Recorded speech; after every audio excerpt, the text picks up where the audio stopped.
Hey guys, welcome to the review show. My name's Austin. The Covenant stars Jake Gyllenhaal and Salim. This is directed by Ritchie. During the war in Afghanistan, a local interpreter risks his own life to carry an injured sergeant across miles of grueling terrain. I think Ritchie is probably one of the best directors working to this day. We had Operation Fortune that came out earlier this year with Jason Statham. I thought that movie was a lot of fun. I had minor problems with it, but I had a lot of fun with that film. And if you guys don't know, Ritchie did the Sherlock Holmes films with Robert Downey Jr. They're supposedly working on another one, or like it's an ideal he wants to do it. They're just waiting for Robert Downey Jr. or something on those lines. But yeah, I'm really looking for anything that Ritchie does, and I think this is one of his best works. I enjoyed this way more than Operation Fortune, even though I had fun with that one. I think this one, as a story, the story is like very generic type of story, but this is also inspired on a true story. So like there's there's a little bit of a range of how much you can do with putting your own spin onto the story, but also honoring what happened during this mission that went down, and so like there's kind of you kind of have a little bit of a limit when it comes to a true story, and so but it's what you do how you portray that true story in a way, and almost that you can possibly do, but also make it entertaining. And what he does in this film to make it entertaining is making you feel like you're actually in the action itself. And when you hear the gunfire go off in the scenes, it actually sounds like you're there. The sound effects is very well done, and the impact of when certain scenes happen is like insane. It feels like you're actually there. And now, is there a lot of emotional impact with Jake Gyllenhaal and I forget how to say his name, you can feel some chemistry between them. Not really necessary with the team that much. You're kind of more focusing on Jake, which is John, and I don't remember his real name. The movie asks you to care for these two, and the journey that they go through on, because a mission goes wrong and John gets injured, and again, saying his name wrong, I'm just gonna call him by the actor's name, Dar. He has to carry him throughout this whole this dangerous terrain that is owned by Afghanistan. I can't speak for today for some reason, and so he's kind of have to somewhat dodge these terrorist type of people in some form.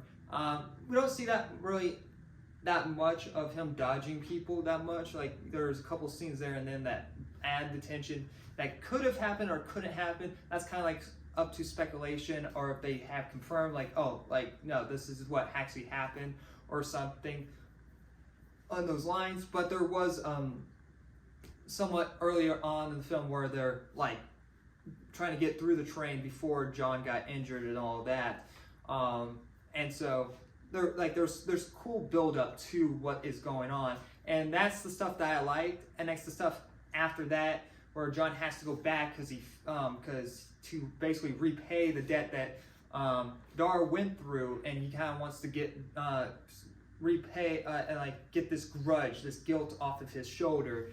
And because he wants to basically repay him for saving his own life, because Dar got left behind. Well, Dar, the person that he plays, got left behind, and so he wants to go back and get him and get him to safety, basically.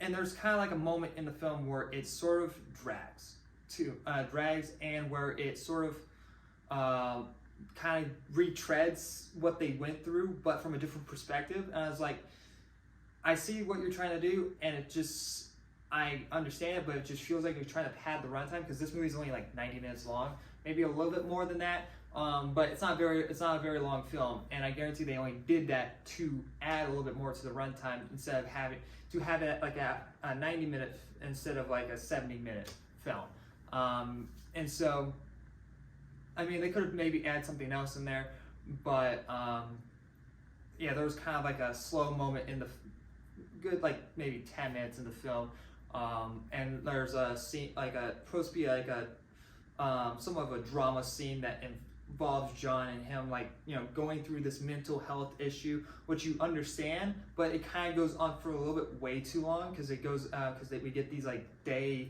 montage type of things, and I'm like, but maybe like, you know, you can jump a couple of days or so instead of like, you know, day 10, like going like day 1, day 2, day 3, and it just skips a couple, but again, it goes for a little bit too long. That's kind of my only complaint for this film. Like, you can show, like, I understand trying to get us immersed with these characters, understand what they're going through, but you kind of just like, you took too much time, and you could have like, yeah, like shown it and expect, okay, you guys get the point, good, let's get back to Afghanistan and show you guys the drama through that as well. But you know, I really had a great time with this. I think this is an interesting story, a point of view of what the military that goes through, like people in the military go through, and it shows that trauma really well, in a very simple way, in a actual event that actually happened. And so it's nice to see this story and see other facts about what's going on in the world, and I think it works really well for what it's doing. And Guy Ritchie, you know, putting his own spin onto it. Also, I think he's one of the great action directors working today, and I think he was really a good choice for this, because he also threw his own like comic relief in there as well. And so I think you guys should go check this out. It comes out on April 21st. I saw a little bit of an early screening of this on Sunday. Just now getting my review out for this. I'm going to give The Covenant an A-.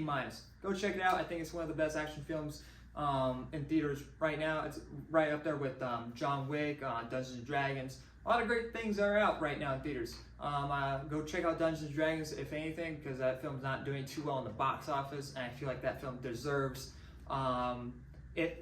your money. Anyway guys, thank you for watching. Like always, I'll see you guys in the next review. Bye guys.